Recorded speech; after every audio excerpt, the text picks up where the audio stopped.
नमस्कार दोस्तों, स्वागत है आप सभी का मेरे YouTube चैनल स्टडी टूल्स में।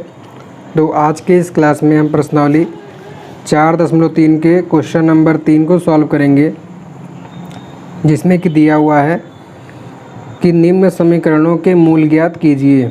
मतलब कि ये जो इसमें समीकरण दिया गया है, इस समीकरण का हमको मूल ज्ञात करना है, मतलब कि यक्स का मान ज्ञात करना है, जिसमें कि दिया हुआ है यक्स माइनस 1/x बराबर है 3 के, और यक्स जो है नहीं बराबर है is not is equal to 0। मतलब कि यक्स का जो यहाँ से मान निकलेगा वो 0 के बराबर नहीं होगा, क्योंकि अगर यक्स बराबर अगर यहाँ पे हम 0 रख देंगे तो ये 1/0 हो जाएगा पूरा समीकरण, ये मतलब ख़त्म हो जाएगा, मतलब इसका कोई मान ही नहीं रहेगा। इसलिए इससे मतलब भी नहीं वैसे आपको इसको हल करना है। तो जैसा कि देख रहे हैं यहाँ पे यक्स की घात 1 है और ये बटे में दिया है, तो इसको पहले द्विघात समीकरण बदलने के लिए हम दोनों पक्षों में इसमें यक्स से गुणा कर देंगे। तो इसलिए दोनों पक्षों में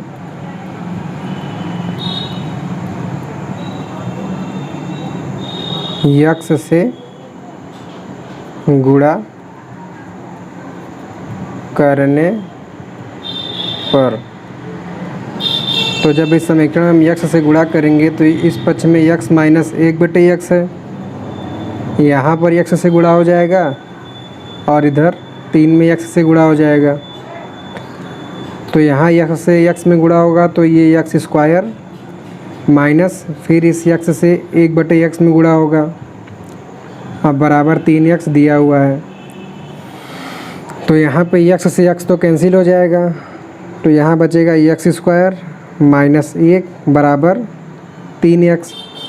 अब इस 3x को हम इस साइड ले आएंगे तो माइनस हो जाएगा, तो ये हो जाएगा यक्स स्क्वायर फिर माइनस का 3x माइनस 1 बराबर 0। तो इस तरीके से अब ये सवाल हमारा द्विघात समीकरण बदल गया।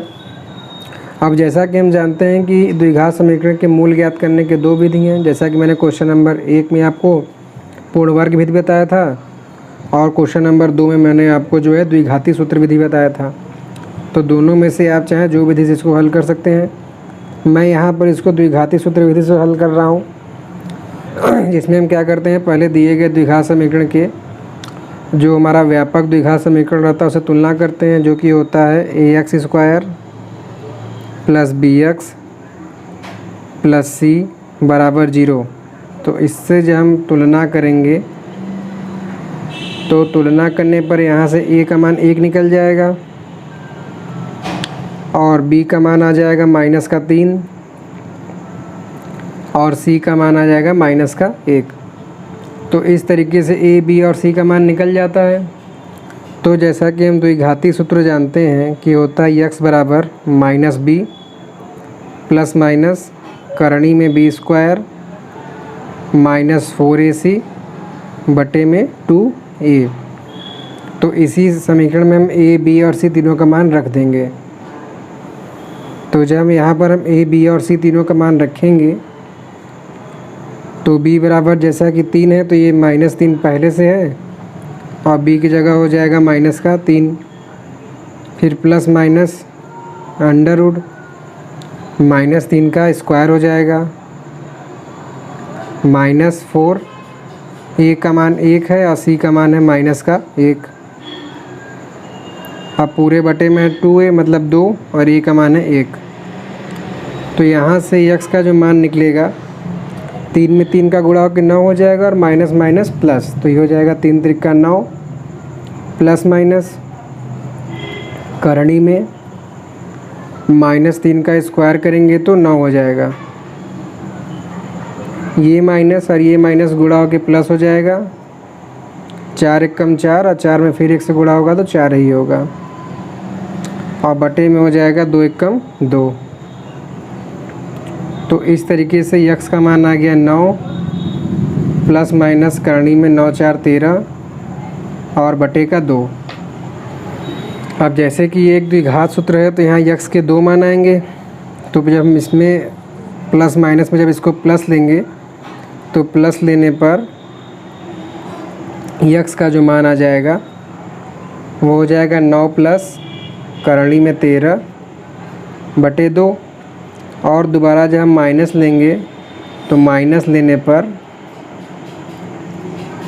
जो इसका मान आ जाएगा x बराबर 9 माइनस करणी में 13/2।